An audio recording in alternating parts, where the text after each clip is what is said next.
क्या आप जानना चाहते हैं कि आप एक्चुअल में क्या खा रहे हैं? Listen carefully, every label is a clue. क्या आपने कभी सोचा कि जो फूड प्रोडक्ट आप परचेज कर रहे हैं उसमें क्या सीक्रेट्स हिडन हैं? हर पैकेज पर ये नंबर्स और परसेंटेजेस मेंशन्ड होती हैं जो आपका उस फूड प्रोडक्ट के हवाले से परसेप्शन चेंज कर सकती हैं। And you need to know, but don't worry, I will teach you this hidden language. इन नंबर्स और परसेंटेजेस को डिकोड करना जरूरी है क्योंकि ये मासिवली इन्फ्लुएंस करते हैं आपकी हेल्थ को। सिर्फ अपने कीमती वक्त में से आप मुझे 5 मिनट दें and you will thank yourself. In numbers को समझना जरूरी है इन्फॉर्म्ड डाइटरी चॉइसेस के लिए। So without further do, let's dive in.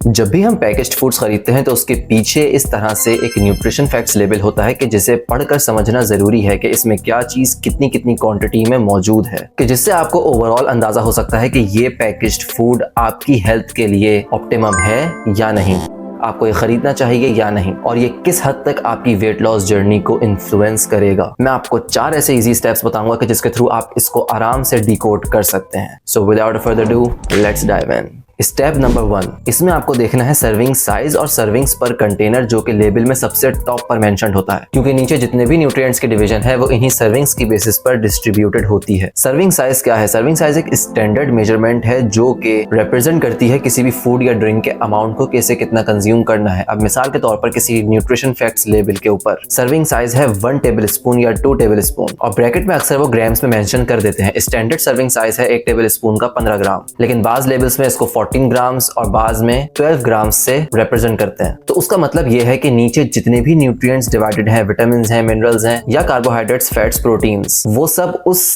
1 table spoon या 2 टेबल स्पून के अंदर इतनी क्वांटिटी में है। तो अगर आप उससे कम या ज्यादा कंज्यूम करते हैं, लेट्स से 2 टेबल स्पून या 4 टेबल स्पून, तो आपको उस हिसाब से उसकी कैलोरीज को और उन न्यूट्रिएंट्स को एडजस्ट कर लेना है कि अगर आप उस सर्विंग साइज से कम खा रहे हैं तो उस हिसाब से अकॉर्डिंगली एडजस्ट करना है, और अगर ज्यादा खा रहे हैं तो उस हिसाब से कैलोरीज और मैक्रोस माइक्रोस को एडजस्ट कर लेना है। अब यहाँ पर मैं एक मिसाल दूंगा, जैसे पीनट बटर। पीनट बटर के अंदर अगर आप देखते हैं तो पीछे लेबल में होता है कि 8 या 7 ग्राम प्रोटीन इसके अंदर मौजूद है, जबकि अगर आप ऊपर सर्विंग साइज देखें वो होता है 2 टेबल स्पून, जो कि यूजुअली हम 2 टेबल स्पून नहीं खा रहे होते, हम खाते हैं 1 ही टेबल स्पून, तो उसमें हमें मिलता है 3 या 4 ग्राम प्रोटीन, जबकि डबल अमाउंट में फैट्स मिल रहा होता है। और सर्विंग्स पर कंटेनर मतलब कि इस पूरे पैकेज्ड फूड के अंदर इतनी सर्विंग्स आप खा सकते हैं। अब जाते हैं हमारे सेकंड स्टेप की तरफ कि जिसके अंदर है आपको उसके अंदर कैलोरीज कैलकुलेट करनी है, और अगेन स्टेप 1 को ध्यान में रखते हुए कि कितनी सर्विंग साइज के अंदर कितनी कैलोरीज हैं उसके हिसाब से एडजस्ट कर लेना है अगर आप कम खाते हैं या आप उस सर्विंग साइज का डबल या ट्रिपल अमाउंट खा रहे हैं। अब जाते हैं हमारे थर्ड स्टेप की तरफ कि जिसके अंदर आपको उन न्यूट्रिएंट्स को देखना है कि जिन्हें आपको लिमिट करना है अपनी डाइट में, जिसमें है एडेड शुगर्स, ट्रांस फैट्स और सोडियम। और चौथी चीज है सैचुरेटेड फैट्स। लेकिन इसके लिए आपको ये चीज देखनी है कि अगर तो वो फूड प्रोडक्ट थ्रू प्रोसेसिंग बनी है तो बहुत ज्यादा चांस है कि उसके अंदर जो सैचुरेटेड फैट्स मौजूद है वो थ्रू हाइड्रोजनेशन प्रोड्यूस हुई हो, तो वो हेल्थ के लिए नुकसानदेह है। लेकिन अगर आप कोई ऐसी प्रोडक्ट खरीद रहे हैं जैसे देसी घी, मक्खन वगैरह, तो ऑफकोर्स उसके अंदर सैचुरेटेड फैट्स होंगी और वो नुकसानदेह नहीं है, वो नेचुरली प्रोड्यूस्ड हैं, they are good for you.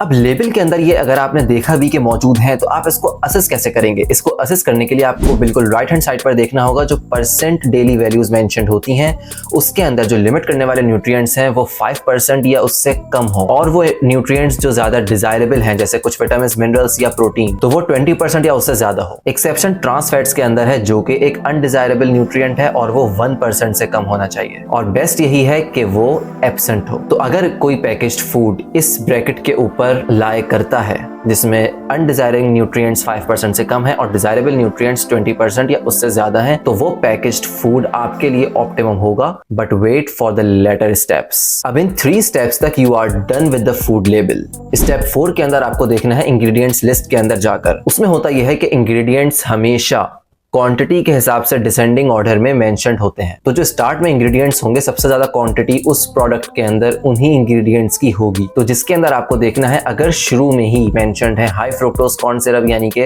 Processed और रिफाइंड शुगर्स या हाइड्रोजनेटेड वेजिटेबल ऑयल्स, तो आपको उन फूड प्रोडक्ट्स को अवॉइड करना है completely. Now shop mindfully and you are good to go. इसी के साथ वीडियो होती है खत्म। If you have found the video helpful, make sure to give it a thumbs up, leave a comment down below and subscribe for more research based content. See you soon.